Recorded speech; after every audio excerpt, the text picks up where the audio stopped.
આપણે બીજામાંથી ઊંચા આવશું તો પોતાના અંદર પરિવર્તન લાવશું. ક્યારેક છે ને કાચમાં જોઈને પોતાના સાથે પણ 10 મિનિટ વાતચીત કરો. આખા દિવસ દરમિયાન તમારાથી જે કંઈ પણ ભૂલ થઈ હોય, કદાચ કંઈક ઉશ્કેરાટ આવી ગયું હોય, કંઈક બોલાઈ ગયું હોય, કદાચ ગુસ્સો પણ થઈ ગયા હોય, કદાચ તમારા સ્વભાવના કારણે તમને કે બીજાને કંઈ નુકસાન પહોંચ્યું હોય, આ કંઈ પણ થયું હોય તો કાચના સામે જઈને પોતાના જાતને જુઓ, પોતાનાથી વાત કરો, પોતાના જાતને સમજાવો. તારા અંદર આ દુર્ગુણ આવી ગયું છે, એ દુર્ગુણને તારે દૂર કરવાનો છે.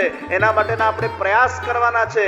ભલે નાના નાના પ્રયાસ આપણે કરીએ, પણ આપણે પ્રારંભ તો કરીએ. પ્રયાસ ત્યારે સફળ જાય જ્યારે પ્રયાસનો પ્રારંભ થાય. પહેલા તો આ દોષ મારામાં છે એની સ્વીકૃતિ, આ ખરાબી છે, આ દોષ છે, અને આ દોષનું જ્યારે દર્શન થાય પછી એને કઈ રીતે આપણામાં કાઢવો એના માટેનો પ્રયાસ. દાખલા તરીકે અમુક લોકોની ટેવ હોય, એ લોકો વાતે વાતે ખરાબ ગાળો બોલે, ખરાબ ગાળો વાતે વાતે ટેવ પડી ગઈ હોય કે દર 2-4 વાક્યમાં કંઈક ગાળ બોલવી. હવે તમારે આ આદત સુધારવી હોય તો તમારે શું કરવાનું? એક ભાઈને મેં સમજાવ્યું, તમે બહુ ગાળ બોલો છો. હવે કામ, જ્યારે તમને ગાળ યાદ આવે ને, જય શ્રી કૃષ્ણ, એટલે પછી એને બોલવાનું ચાલુ કર્યું. તારે કઈ સમજ નથી પડતી જય શ્રી કૃષ્ણ કેવો માણસ છે, જય શ્રી કૃષ્ણ એમ કરતા કરતા કરતા કરતા જ્યારે પેલા એના મનમાંથી પેલી ગાળનો ફ્લો નીકળતો, જય શ્રી કૃષ્ણ કાઢી નાખે. એટલે શું થાય? તમે તમારી ગાળને રિપ્લેસ કરી અને એ ગાળમાંથી કૃષ્ણનું સ્મરણ કરવા લાગ્યા અને ધીરે ધીરે એનો અભ્યાસ કરતા જાઓ. જય શ્રી કૃષ્ણ, જય શ્રી કૃષ્ણ, જય શ્રી કૃષ્ણ, જય શ્રી કૃષ્ણ. જ્યારે પેલી ગાળ નીકળે, જય શ્રી કૃષ્ણ ખબર નથી પડતી તને, જય શ્રી. તો પછી મને એક જણા કે પછી આમ ગુસ્સામાં આપણે આમ કૃષ્ણનું નામ દઈએ તો કેવું લાગે? મેં કીધું પણ તું કૃષ્ણને ગાળ થોડો આપે છે, જય શ્રી કૃષ્ણ બોલે છે. જય શ્રી કૃષ્ણ કોઈ પણ અવસ્થામાં બોલી શકાય. અષ્ટાક્ષર મંત્ર કોઈ પણ અવસ્થામાં બોલી શકાય. તમે શુદ્ધ હો અશુદ્ધ હો, મનમાં અષ્ટાક્ષરનું સ્મરણ. એટલે જ તસ્માત સર્વાત્મના નિત્યમ, નાતા નાતા પણ અષ્ટાક્ષર થઈ શકે.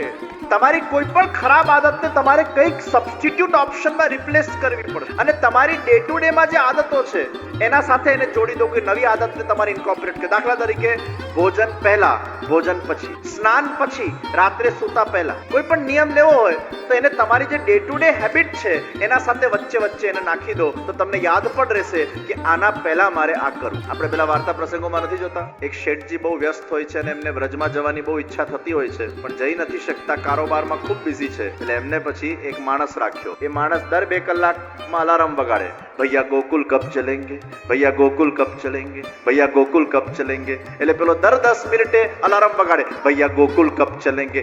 ગોકુલ જવાનું છે નહીં, ટિકિટે થઈ નથી, પણ બસ ભૈયા ગોકુલ કબ ચલેંગે. દર 2-2 કલાકે અલાર્મ વગાડવાનો. એટલે 2 કલાક પછી જ્યારે પેલો અલાર્મ વાગે, ભૈયા ગોકુલ કબ ચલેંગે, 5 મિનિટ આંખો બંધ કરી લે અને ગોકુલનું સ્મરણ કરી લે. અને સ્મરણ કરતા કરતા એને એવી અનુભૂતિ થઈ જાય કે હું વ્રજભૂમિમાં પહોંચી ગયો. સતત રિમાઇન્ડર્સ તમે તમારા જાતને આપો. આવી નાની નાની આદતોને ઇન્કોર્પોરેટ. મેં પહેલા દિવસે કથામાં કીધેલું, પહેલા કે બીજા દિવસ, કે પાણીને અગર એવું કહેવામાં આવે કે આઈ હેટ યુ, કે આઈ લવ યુ, તો પાણીના મોલેક્યુલ્સમાં પરિવર્તન આવે. એમ તમારા ભોજનને પણ અગર સારી ભાવનાથી બનાવવામાં આવે અને ભોજન બન્યા પછી, ભોજન ખાતા પહેલા તમારા હાથ દ્વારા અગર એમાં પોઝિટિવ વાઇબ્રેશન્સ આપવામાં આવે અને પછી તમે ભોજનને ખાઓ, એની પણ એક બહુ મોટી ઇફેક્ટ પડે. પહેલા તો ભોજન સારી ભાવનાથી બને. તમે રસોડામાં જ્યારે ભોજન બનાવો ત્યારે ખાસ ધ્યાન રાખવાનું, ગુસ્સો કરતા નહીં, ફોન પર વાતચીત કરતા કરતા ભોજન બનાવતા નહીં, મનને કલુષિત કરીને ભોજન બનાવતા નહીં. મન શાંત રાખજો, મન પ્રસન્ન રાખજો. મનમાં પ્રભુનું ગુણગાન કરતા કરતા, અષ્ટાક્ષરનું ગાન કરતા કરતા ભોજન તમે બનાવો કે આ ભોજન હું પ્રભુ માટે બનાવું છું, પ્રભુને અર્પણ કરો. એનો પ્રસાદ પછી આપણે જ્યારે લેતા હોઈએ ત્યારે એકદમ પેલા પ્રસાદ લેવા પર તૂટી નહીં પડવા. ઘણા લોકો એવા ભૂખ્યા ડાસના જેમ આવે, આમ થાળી સામે આવે તૂટી પડે, લિટરલી તૂટી નથી પડવા. થોડુંક ધૈર્ય રાખો. સામે થાળી પ્લેટ આવી છે, પ્રાર્થના કરો, 11 વાર શ્રી કૃષ્ણ શરણમમાં બોલો, હે પ્રભુ આપ આ ભોગને બહુ પ્રેમથી આરોગ્યા છો.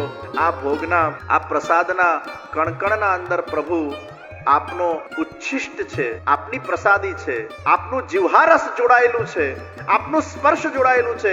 એ ભોજનમાં પ્રભુના સ્પર્શને યાદ કરો. એ ભોજન એ પ્રભુનું અધરામૃત છે એમ યાદ કરો. અને એટલે ઠાકોરજીને જ્યારે આપણે કોર સાનીએ છીએ અને એ કોર જ્યારે ઠાકોરજીને આપણે ધરાવીએ છીએ, એ કોર શું છે? ભગવાન પોતાના હાથ વડે એ સાને ભાતને લે છે, પોતે પોતાના મુખમાં પધરાવે છે, પોતાની આંગળીઓ એ ભગવાનના મુખમાં જાય છે, જીવહા ભગવાનની આંગળી સાથે અડકે છે, એ રસ આંગળીમાં આવે છે, પુનઃ ઠાકોરજી એ કોરમાં પોતાની આંગળી પધરાવે છે, પુનઃ બીજો કોર ભગવાન લે છે.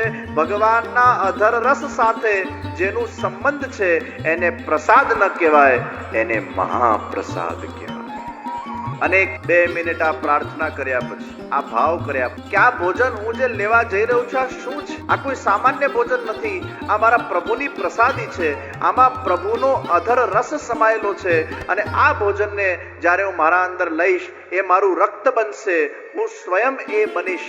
આ ભાવનાથી જ્યારે તમે ભોજન કરશો પછી જુઓ એ ભોજન કેવું કમાલ, સીધા તૂટી નહીં પડે. એક જણાએ એક્સપેરિમેન્ટ કર્યું કે ચોખાને ભર્યા બરણીમાં અને 2 બરણીના 2 ચોખા, એક બરણીના સામે જઈને રોજ 108 વાર બોલે, હું તને પ્રેમ કરું છું, હું તને પ્રેમ કરું છું, હું તને પ્રેમ તને, અને બીજા બરણી પાસે હું તને દ્વેષ કરું છું, હું તને દ્વેષ કરું છું, હું તારાથી દ્વેષ. ઘણા દિવસ સુધી આ પ્રયોગ કરવામાં આવ્યો તો જે બરણીના સામે જઈને એવું બોલાયું કે હું તને પ્રેમ કરું છું એના ચોખા સારા રહ્યા, અને જે બરણીના સામે જઈને એમ બોલાયું કે હું તારાથી દ્વેષ કરું છું એ ચોખામાં કાળા શબ્દોની કેવી તાકાત છે, ભાવની કેવી તાકાત છે, શ્રદ્ધાની કેવી તાકાત છે, વિચારોની કેટલી તાકાત છે, એનું આ પ્રમાણ છે કે તમે જ્યારે આંખ બંધ કરીને થોડુંક પ્રભુનું નામ જપીને ભોજન ઉપર 2 હાથ મૂકીને ઠાકોરજીના એ સુંદર પ્રસાદનો અનુભવ કરો, એને પહેલા સ્પર્શ કરો, સ્પર્શ કરીને એ પ્રસાદને અનુભવ કરો, અને પછી જઈને તમે એને લો.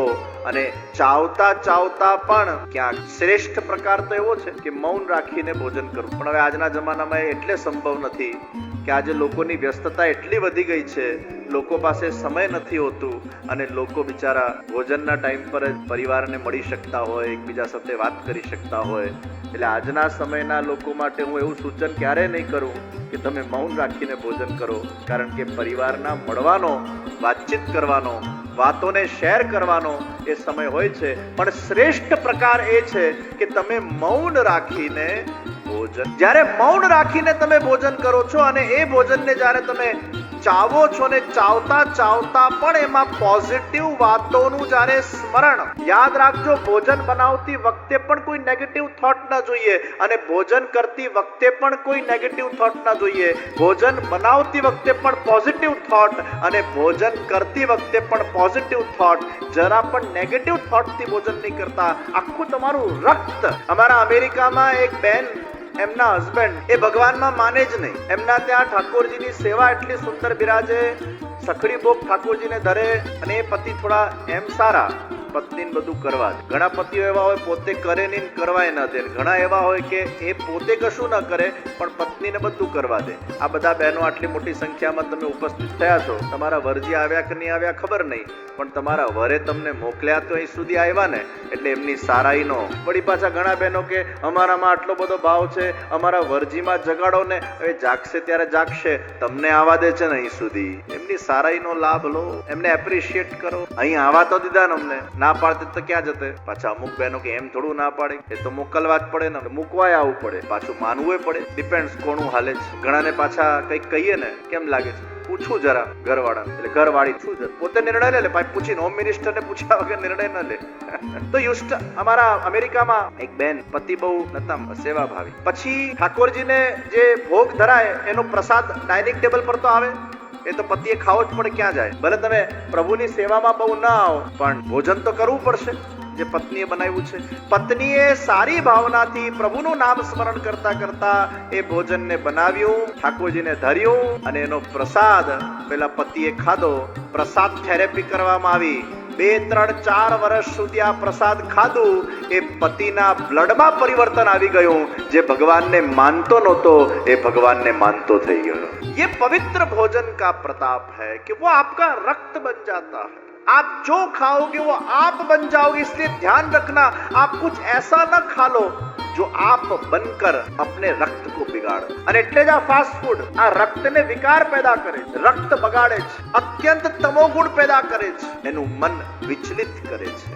એટલે ખાનપાનની બહુ મોટી અસર આપણા સાત્વિક ભોજનનો પ્રભાવ છે. તો પવિત્ર તો મનના ભાવની બહુ મોટી અસર એ વ્યક્તિના જીવન. તો actions are not important, intentions are important. કયા ભાવથી તમે કર્મ કરો છો. એટલે ભગવાનનું અનુકરણ ન કરાય. ભગવાન જે કરે આપણાથી ન કરાય. ભગવાને રાસલીલા કરી તો ભગવાને રાસલીલાના અંદર કામદેવને પરાસ્ત કર્યો અને એટલે જ રાસલીલા એ કામલીલા નથી.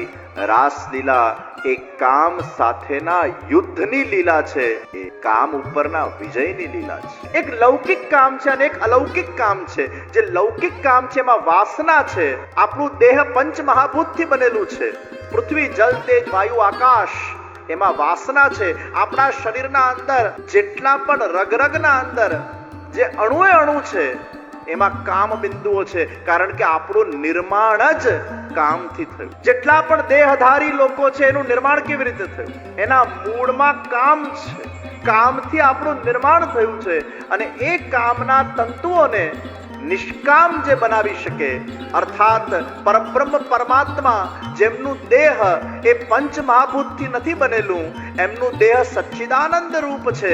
આપણામાં સતનું અંશ છે, ચિત્તનું અંશ છે, આનંદનો તિરોધાન થયેલો છે. ભગવાન શ્રી કૃષ્ણ એ જીવને સચ્ચિદાનંદમય કરી નાખે છે. એના અંદર રહેલી કામ વાસનાને કાઢી નાખે છે. એનું દેહ અલૌકિક બનાવી દે છે. આનંદમય રસો વહી સહદેહ કરી નાખે છે. અને આનંદથી બનેલા દેહને ક્યારે પણ કામ વાસના નડતી નથી. એ કામ લૌકિક ન બનીને અલૌકિક બની જાય છે. અને અલૌકિક દેહ દ્વારા અલૌકિક કૃષ્ણ સાથેનું મિલન, એનું જ નામ રાસ છે. આ બધા કયા અવતારના ઋષિમુનિઓ છે. ઋષિમુનિઓના મનમાં રામ ભગવાનને જોઈને, એમના સ્વરૂપને જોઈને, એમના સ્વરૂપનો રસાસ્વાદન કરવાની ઈચ્છા થઈ. ત્યારે ભગવાને કીધું, આ અવતારમાં તો હું મર્યાદામાં છું ને તમે પણ ઋષિમુનિ છો, તમે ચિંતા નહીં કરો. આવતા જન્મમાં, આવતા અવતારમાં તમને હું ગોપીઓ બનાવીશ. એટલે ઋષિઓ ગોપી બનીને આવ્યા છે. વેદની ઋચાઓ ગોપી બનીને આવી છે. અને એ ગોપીઓ સાથે ભગવાને મહારાસ. ये शरीर का शरीर से मिलन नहीं, ये प्रभु का प्रभु से मिलन है. બ્રહ્મના બ્રહ્મ સાથેના લટકા, એનું નામ રાસ. અને કામદેવે બાણ છોડ્યા છે અને ભગવાને કામદેવને પરાસ્ત કર્યો છે.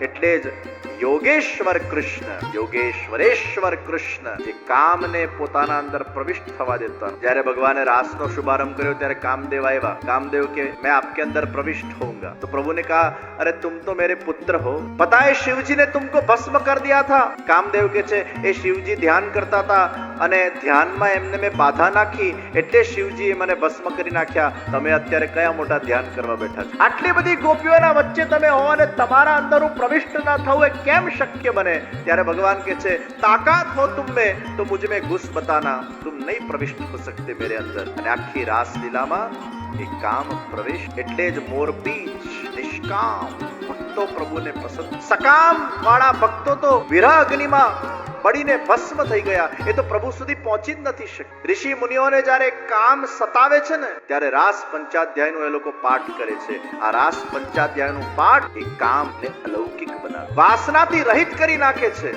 એમનું ચિત્ત આનંદમય પરમાત્માના અંદર જોડાઈ જાય છે. પરમાત્માના દિવ્ય સૌંદર્યના અંદર એમનું ચિત્ત જોડાઈ જાય છે. અને પરમાત્મામાં કોઈ જગ્યાએ વાસના નથી, અલૌકિકતા છે, अलौकिक आनंद अलौकिक. तो भगवान श्री कृष्ण पूर्ण पुरुषोत्तम, वो कुछ भी कर सकते. અને એટલે જ ગોલોકધામના અંદર નિત્ય લીલાના અંદર કોઈ પુરુષ નથી, બધી સ્ત્રી છે. કારણ કે ભગવાન કે છે કે હું ભોગતા છું અને તમે ભોગ્ય છો. બે ભોગતા ભેગા ના થઈ શકે.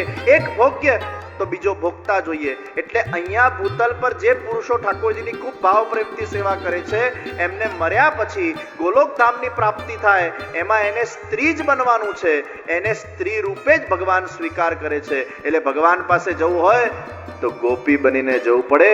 એટલે જ મહાદેવજી પણ ભગવાનના દર્શન કરવા ગયા રાસ વખતે ત્યાં ગોપેશ્વર મહાદેવનો જય જયકાર થયો. महादेवजी को भी गोपी बनना पड़ा है. कृष्ण कहते हैं मेरी रास लीला में कोई पुरुष नहीं अलाउड है, वो पुरुष को भी स्त्री बनना पड़े.